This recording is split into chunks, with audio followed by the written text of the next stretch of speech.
Capítulo 14. Aconteció en Iconio que entraron juntos en la sinagoga de los judíos, y hablaron de tal manera que creyó una gran multitud de judíos y asimismo de griegos. Mas los judíos que no creían excitaron y corrompieron los ánimos de los gentiles contra los hermanos. Por tanto se detuvieron allí mucho tiempo, hablando con denuedo, confiados en el Señor, el cual daba testimonio a la palabra de su gracia, concediendo que se hiciesen por las manos de ellos señales y prodigios. Y la gente de la ciudad estaba dividida, unos estaban con los judíos y otros con los apóstoles. Pero cuando los judíos y los gentiles juntamente con sus gobernantes se lanzaron a afrentarlos y a apedrearlos, habiéndolo sabido, huyeron a Listra y Derbe, ciudades de Licaonia, y a toda la región circunvecina, y allí predicaban el Evangelio.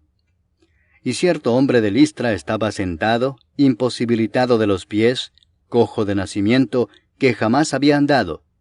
Este oyó hablar a Pablo, el cual, fijando en él sus ojos, y viendo que tenía fe para ser sanado, dijo a gran voz: «Levántate derecho sobre tus pies». Y él saltó y anduvo. Entonces la gente, visto lo que Pablo había hecho, alzó la voz diciendo en lengua licaónica: «Dioses bajo la semejanza de hombres han descendido a nosotros». Y a Bernabé llamaban Júpiter, y a Pablo Mercurio, porque éste era el que llevaba la palabra. Y el sacerdote de Júpiter, cuyo templo estaba frente a la ciudad, trajo toros y guirnaldas delante de las puertas, y juntamente con la muchedumbre quería ofrecer sacrificios. Cuando lo oyeron los apóstoles, Bernabé y Pablo, rasgaron sus ropas y se lanzaron entre la multitud dando voces y diciendo: «Varones, ¿por qué hacéis esto? Nosotros también somos hombres semejantes a vosotros, que os anunciamos que de estas vanidades os convirtáis al Dios vivo, que hizo el cielo y la tierra, el mar y todo lo que en ellos hay. En las edades pasadas, Él ha dejado a todas las gentes andar en sus propios caminos, si bien no se dejó a sí mismo sin testimonio, haciendo bien, dándonos lluvias del cielo y tiempos fructíferos, llenando de sustento y de alegría nuestros corazones».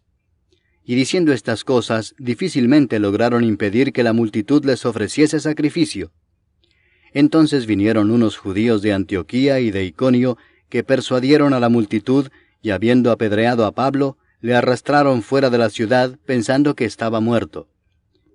Pero rodeándole los discípulos, se levantó y entró en la ciudad, y al día siguiente salió con Bernabé para Derbe.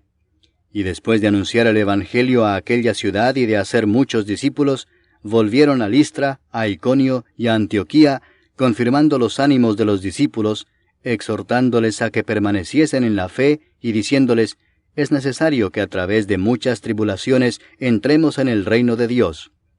Y constituyeron ancianos en cada iglesia, y habiendo orado con ayunos, los encomendaron al Señor en quien habían creído.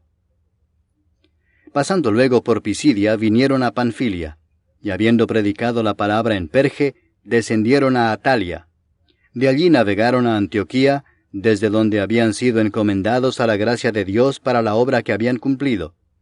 Y habiendo llegado y reunido a la iglesia, refirieron cuán grandes cosas había hecho Dios con ellos, y cómo había abierto la puerta de la fe a los gentiles.